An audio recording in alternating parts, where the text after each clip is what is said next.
Feeling that's this morning after Monday. It's the In the Hump podcast as always, and the Dolphins did it to us again. Not once, but twice. The Cincinnati game happened all over again. The Dolphins were up by 10 points in the fourth quarter just to lose it. My name is Jake Mendel, and I'm joined by Topher Cochran. And Topher, you were in the air, you were up high, you were living large, while the rest of us were having our hopes and dreams destroyed. What? Not only did the Dolphins cover, it's late November and we are in the hump, baby. Are you surprised? In the hunt. Are you surprised? No, it's because we get caught up in the team and kind of the game-to-game swings that take place, the week-to-week mood swings that we go through with this team. But in the end, we're used to it. We're built for it.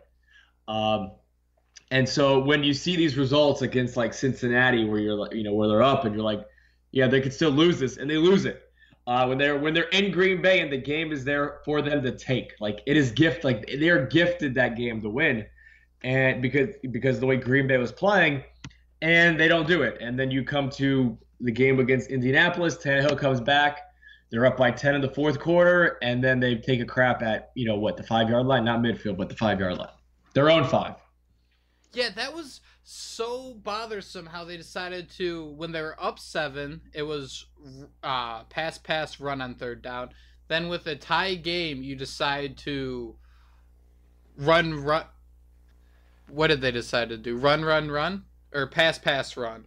It was the first, so the first drive, I guess the first series of screw-ups or annoying play calls was a screen pass. No, it was actually a pass to Kenny Stills, I think. Yep. Which was if he completed that could have been what got the team going on offense. I firmly believe that. Watching that drive, the completion of that pass changes that whole drive, I think. But it didn't happen. And then it was just kind of screen calls and and read options to Drake out of the backfield and with Gore as well. So it was just boggling watching it because it didn't make sense, and it was frustrating. It was just really frustrating as a whole. But were you surprised? Because I wasn't. I was sitting there watching this, and my dad saw some good years, so he gets pretty frustrated, and it's understandable. I would too if I've ever seen a winning team. But this is what I expect. I expect we're going to lose these types of games. We're going to win some, beginning of the year that makes us excited. And the one quote that always kind of stuck with me through this entire, not necessarily season, but entire Tannehill's career is Vince Young once said, and I feel like Vince Young is always going to be remembered for the wrong reasons. But one quote he had, especially when he was playing in college, it was chill for the first half and ball out in the second. You play all your cards. And when we look what the Dolphins did, they scored early. There were a couple drives that were killed by penalties. But overall, they looked really good in that first half. And just to see with the play calling in the second half, I wonder if they just showed their hand. They did everything they could to get that first half lead just to drop it. I thought it's kind of surprising because in the first half the Tunsil and Ted Larson false starts holds get really old. My god, it gets really old. But the one thing that's surprising to me is the Dolphins are still middle of the pack and 16th in penalties per game. It's just frustrating because they're not it's just penalties that'll take place every now and then, and with an offense that's pretty average at best, those penalties hurt even more. And there was a moment where Ted Larson got the called on him, and he made this look of who was that penalty on? Was that on me? I don't even remember it, but it zoomed in on his face, and he just he was questioning was it really on me? But yeah, the whole team is these penalties, they're getting old, and they're I don't. It's just it's going on now for it seems like forever. Everything with this team seems like it's 100 years old already. Even Kenny Stills had a false start. This is insane. It's these mental mistakes that happen on offense that this team's not good enough to get past them. because it just sets the team back even more. Like it's a field position game, and Gase is like, he openly said it now for the first time, I think, that his plays are dictated by like numbers and like statistics and probabilities, and no wonder he kind of like punts it on 3rd and 14 every time, because they go in the hole, like the offense will get set back off a hold or a false start that puts them in the 1st and 15 or 2nd and 15. They can only do so much after that. See, that annoys me so much, because this kind of solved the puzzle for us, though, because we were always wondering, Gase is so smart. We hear how he's the smartest guy. He studies more than anyone else. And now we kind of understand how he beats himself. CK Perry, our buddy Chris Oh, my God. That was a lot of information. Which it was great. It didn't get much love, but basically the one that I kind of want to look at is Adam Gase basically decided to weigh a chance of success.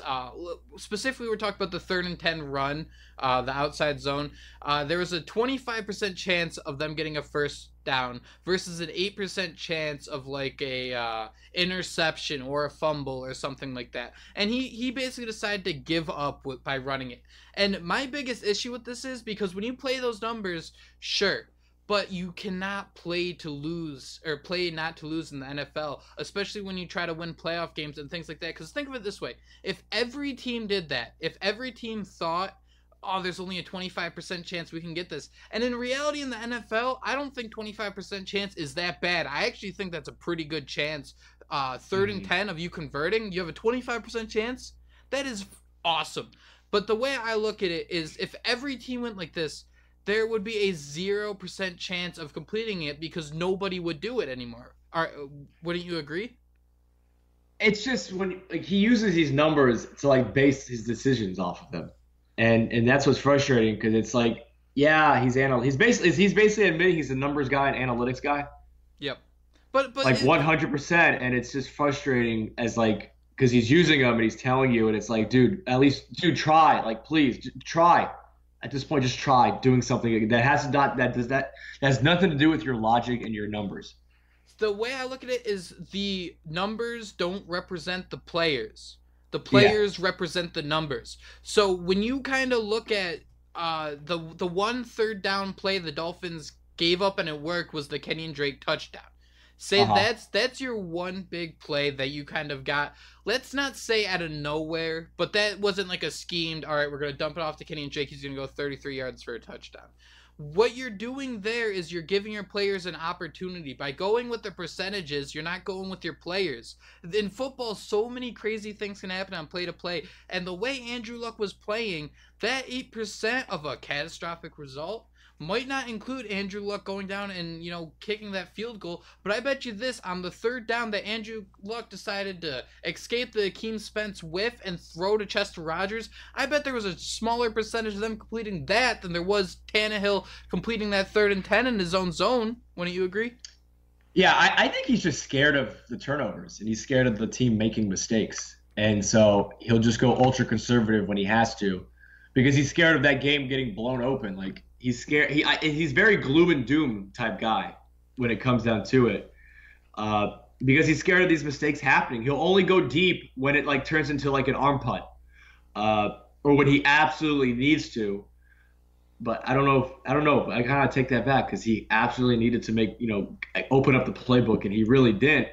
And he's just a conservative guy, right? Like he's just a conservative coach, and I feel comfortable saying that after watching yesterday's game. It's so interesting that we kind of now understand the type of guy Gase is. This game kind of just unraveled it all for us. It took us 7 years, and the jury's still on Tannehill, but it took us barely under 3 years. I think it's I don't think the jury's on Tannehill.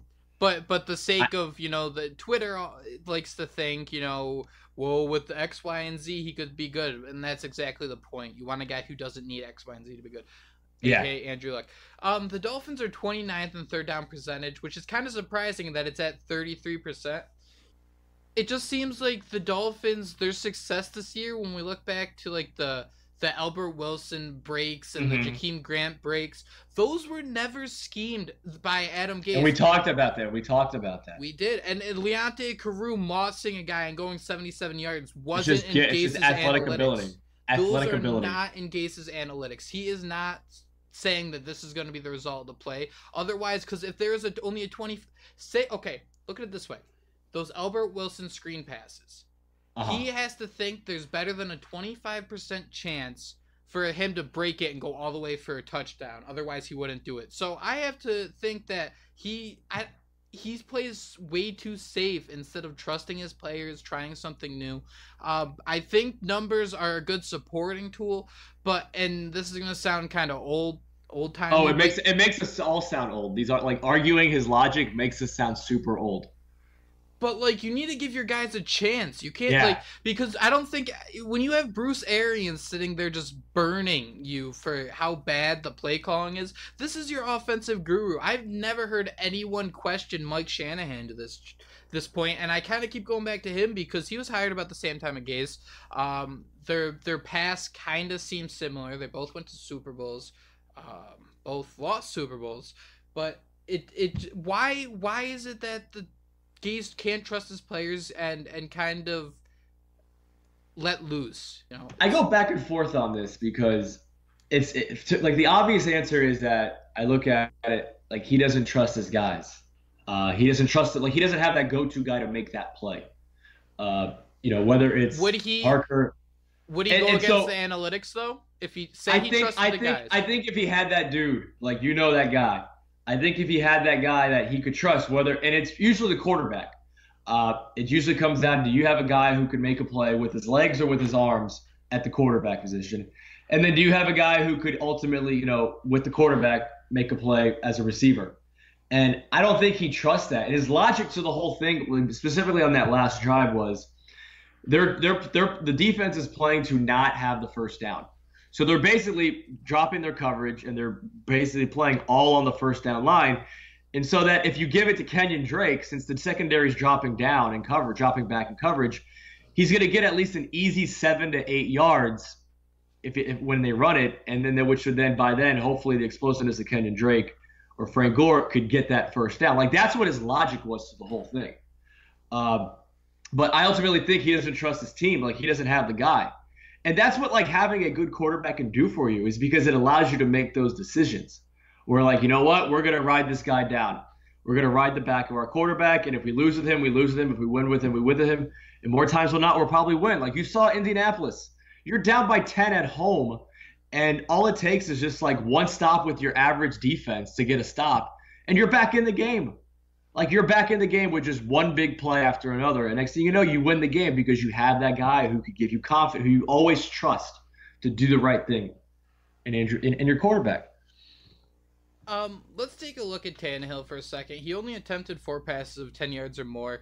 That's a little below his average, but that's not too surprising. It's kind of what they do. You mentioned giving the ball to Kenyon Drake, somebody he can trust. He's finally getting touches, 13 touches for 96 yards. It's weird. It's so sporadic, though. That's the thing. Like, every time we try to make an argument for Gase, there's always an outlier. He doesn't trust his guys, but he trusts it to give it to Drake. It just seems like there's always some sort of... They were all checkdowns. Those were all checkdowns that Tannehill made. Those were all just checkdowns to the outside because I'm assuming no one else is open. Let's talk about what Tannehill said afterwards, because I thought this was pretty interesting, where he mentioned to us he understood the play call, but he wanted to throw it. He understood the reasoning, but he basically said he disagreed with it, but it's... I'm not going to argue with my coach. I'm not going to argue with my coach. He did the PR right thing. We spent years complaining how Tannehill couldn't audible under Joe Philbin. Now, if Tannehill saw something or wanted to do something different, wouldn't he have audibled out of that play call? You would think so. Maybe he just didn't see it. So is this something maybe he just didn't see it, or maybe he's just like loyal to the coach at all times. That's his coach. Coach says we're gonna do it. We're gonna do it. Would you want a quarterback? I kind of wish there was. Your coach? No, I want my quarterback to be an asshole at times. Like, no, I'm not doing this. I see something in the. Yeah, like with a little bit, a little bit more a better arm and a little bit more, better body language, I guess. But like a quarterback just be like, no, like I saw the guy wide open and I made the throw. Like, that's what I'm doing. That's why you pay me. to I do think this. I remember hearing stories like Marino used to do that a lot. Every great quarterback does it. Exactly, and Marino that's does what makes you great. I don't think we want a quarterback and a coach to be buddy buddy. I think we need a team that's willing to challenge each other and challenge analytics, because when you're playing safe like this, you have those great games like the early on against the Titans, the Raiders. But then you need to challenge yourself. You need to ask, what can we still do to get better? Because once you hit a point of, hey, we think we're good, we think we got the numbers down, and you play to those numbers, all of a sudden the numbers change. All of a sudden that 25% chance of completing it is now lower just because you ran it in a zone that was already going to not work. So that number gets lower, your odds get worse. You need to take advantage of every opportunity you get. It just seems weird to me how we're stuck with the same Tannehill conversations over and over. I don't. That game was my like. Gase had a lot of bad losses. That was the most. This was the egregious. Game. This was the biggest one to me. Was when what? Just, wow. When he's his defense, his excuse, which it always seems like he has some sort of excuse, is the analytics said this. Well, as we can see, the analytics were wrong. There is one guy on this team that I kind of want to talk about. It's kind of a good thing. It's kind of fun. The Dolphins had their 12th blocked punt since 2011. That's the most in the NFL in that time over the last 7 years. The Rams are second with 9. Miami now leads the NFL with 23 blocked kicks altogether since 2011. They were tied with Oakland. Should Darren Rizzi be a head coach? It's one of those things like I read when I read your show sheet, I was like, I thought about it, like if he became the head coach, like would we be mad? Would we be annoyed, or would we eventually convince ourselves? Because the guy's proven, like his special teams. Put it this way, if special teams was the premier side of the ball that made all the money that won Super Bowls, the Dolphins would be in it every year. They'd be in playoffs every year if special teams was like had a bigger impact, because every time there's always something going on, especially block punts with Kiko and this past week, whether it's Jakeem Grant making special teams returns for touchdowns, like he's been doing this year in and year out now. And I feel like he should have a chance at least to interview to become a head coach. And I wonder why it hasn't happened, because when you first asked it, my mouth was, if we were on video, you'd see my mouth was moving, but nothing was coming out, because I'm like, it's such an interesting question, and there's so many ways to look at it, where what our concern with Gase is he doesn't have enough hours in the day. We see him sitting there writing on the bench all by himself. He makes these weird faces too. The weird faces, man. Classic weird Gase face. Really weird faces. And we argue that he can't manage a game well. He doesn't know what's happening in different film rooms and things like that, or just with his other coaches. Now, when you have a special teams coach, it's less than, there's 3 phases of football: offense, defense, special teams. But special teams is on the field the least amount. Do you think having someone who can kind of control the feel of the game and call the most important plays, which could be the special teams, whether it be a fake, whether it be going for the field goal, whether you're going for it on 4th down, maybe having that be separate from the play caller, if you have a good offensive coordinator and a good defensive coordinator, I could see that working. But the one thing that keeps scaring me about that possibility, because it could work, but what happens the second, your offensive play caller becomes too good and he leaves, and then you got to do it over again, and you come into the cycle where every year or two you're trying to find a new coordinator, and outside you keep getting poached. Exactly. That's why I think we see such a big turnover rate in the NFL, other than the Patriots. The Patriots don't lose their coaches. You could argue here and there, but for the most part, they stay with Belichick. We look at McDaniels. Vrabel Vrabel was a player. Who am I thinking of? Bill O'Brien, he was a coach there. There aren't that many guys that leave and have success. So we wonder if that could be something the Dolphins look at with a special teams coach. I think it might work really well for a year or two. But you need that pipeline, and I just don't think the Dolphins really have that, or I don't think they have the guys up top. So I think we need to really hit a home run with an offensive guru as a head coach if they wanted to be successful. And we thought Gase was the guy. Gase, when they signed him, he was the front runner for the next best. He was the new guy. He was the new guy. He was either he had his agent do amazing work and get his name out there and get him ultimately hired. Because I thought about that today too. Like is this guy like did he just have a really good agent who just got his name out there? Like, yeah, Adam Gase, he's ready to take the next step. Give him a chance. No, it wasn't. It was definitely the Peyton Mannings and everyone else in the world. You could see how much work he puts into. But yeah. He might just have like scatterbrains. Like he might just have all these thoughts in his head that have to do with football, and he can't like put them all together. Because his brain's constantly thinking. Like, it's just constantly moving. Why the hell do you think he sits by himself? Like, what coach sits by himself on an NFL sideline?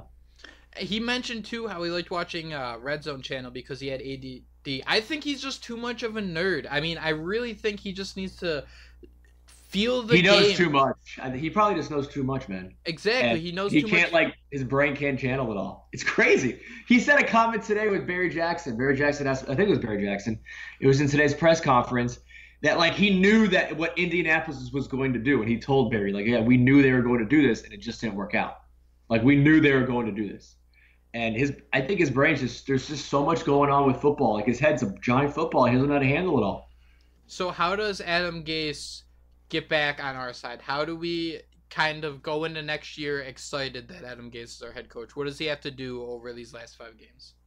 I think it's just show promise, but I think this season's just tainted because we're so sick and tired of the guy who's quarterback, and on top of the injuries, and we haven't even talked about the defensive side of the ball yet, by the way, which I think is a whole other topic discussion that we could have, but I just think the whole season is just tainted.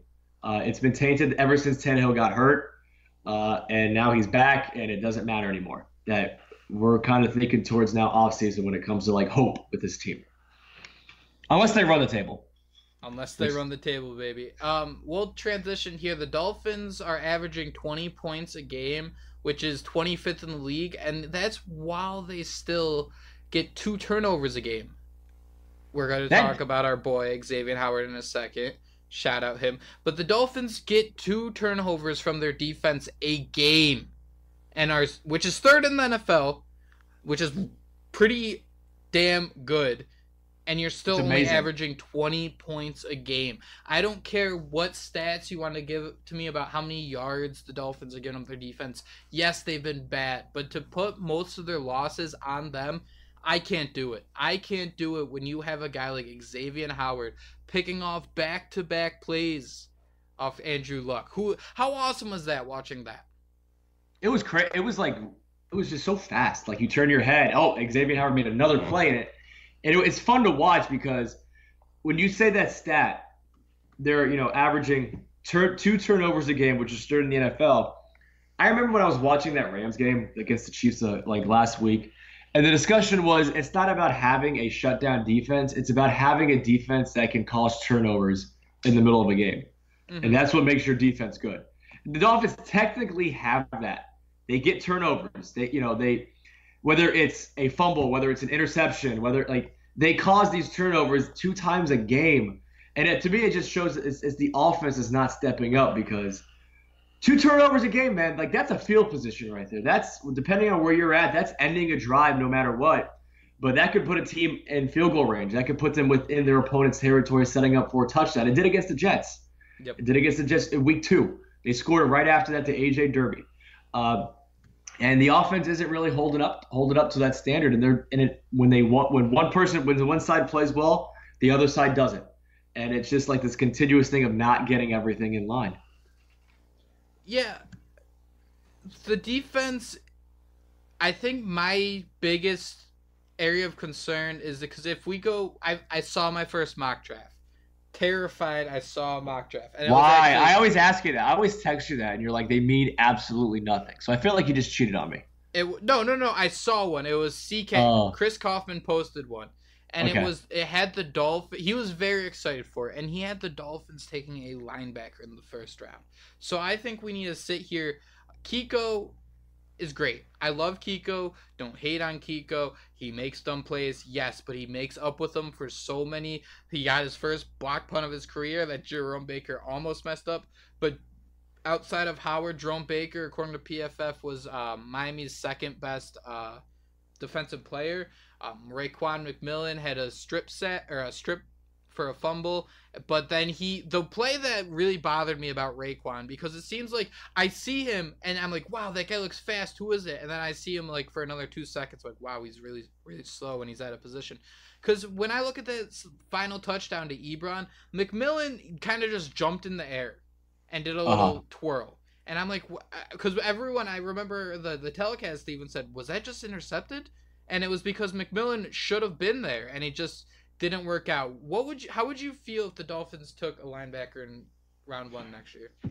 I'd be okay with it, because while I think Kiko is to me, Kiko is an NFL starter, and his upside is he's an above average linebacker, but for the most part, he's just an NFL starter, and you can't have like these playoff defenses with Kiko Alonso as like your best linebacker. But there's too many holes in this defense that if they took a linebacker, I'd be okay with it. Like if he can cover tight ends and he can make plays in the middle level, I'd be okay with it. Like to me, the issue with the defense is your first round pick in Charles Harris looks like he doesn't even belong in the NFL. That the minute Cam Wake and Robert Quinn get off the field, there's literally no pass rush. It's just warm bodies out there pushing an offensive lineman who's ultimately dominating the defensive lineman. But if they took a linebacker, I think it's fine. Like take any position on defense except secondary, in my opinion. That's tough for me. That is real tough for me, because it's a tough pill to swallow. Like it's a hard decision, because it's like a second-round pick last year, a third-round pick this year. I can't do it. I think Kiko you can win with, because you had a good point where defenses don't necessarily need to be shut down. Because that's why the Legion of Boom was so freaking good, is because not only were they shut down, is they got the turnovers too. Usually you ask for one or the other, and Kiko can be part of like a turnover. I think it starts and ends with edge rushers. I don't care. Let them run up the middle. Charles Harris is brutal. He got another penalty. Wake had the strip sack that the Luck recovered, or a lineman recovered, excuse me. But Quinn had a sack that Minka, I think, committed a penalty on as well. Right, but it just seemed like they'll have those 1-2 plays, but consistency is so important. And the Dolphins just gave up. There was so much time. The Andrew Luck had so much time back there that the secondary didn't stand a chance. Yeah, and I just don't understand like how bad like our defensive tackles are. Like it's unfathomable to me. It was kind of expected with Sue to leave, though, right? I guess, but like we had Andrew Luck ready to get sacked yesterday, and he just does his Andrew Luck stuff, which I've seen him do a million times, and he just throws a strike to, I think it was Dontrell Inman, and it's like I hate this defensive line. Marlon Mack was fine, but it's just frustrating watching the pass rush and see quarterbacks constantly make plays. You're right. Topher, it's been a long night. It's raining. It's cold here. It's kind of gross. Yeah, you're cold, buddy. Oh, that it's sucks. brutal. And 75. It does. I can't for cold weather. It's horrible, because now the worst part about a loss, especially in the NFL, is you're stuck watching it for weeks upon weeks. Like you go to the gym, boom, Colts Dolphins on, of course, because Andrew Luck's great to come back. So I don't really want to talk about this too much longer. I think there's one more thing we got to talk about. Every tight end continues to score except Mike Gesicki. Are you pressing the panic button with him yet? I'm not, because he's a rookie still, and maybe he's just not he's not getting the looks because they're not there. He's probably like the third or fourth option on the offense. And so if he's not getting the looks, like he might be getting double teamed on top of, he's just not open right away and no one's looking in his direction. But I am happy that Durham Smooth, though, is I call him Durham Smooth now. I like that. Made his first NFL start. And he had 2 catches, even though Gesicki's the higher up target, according to you.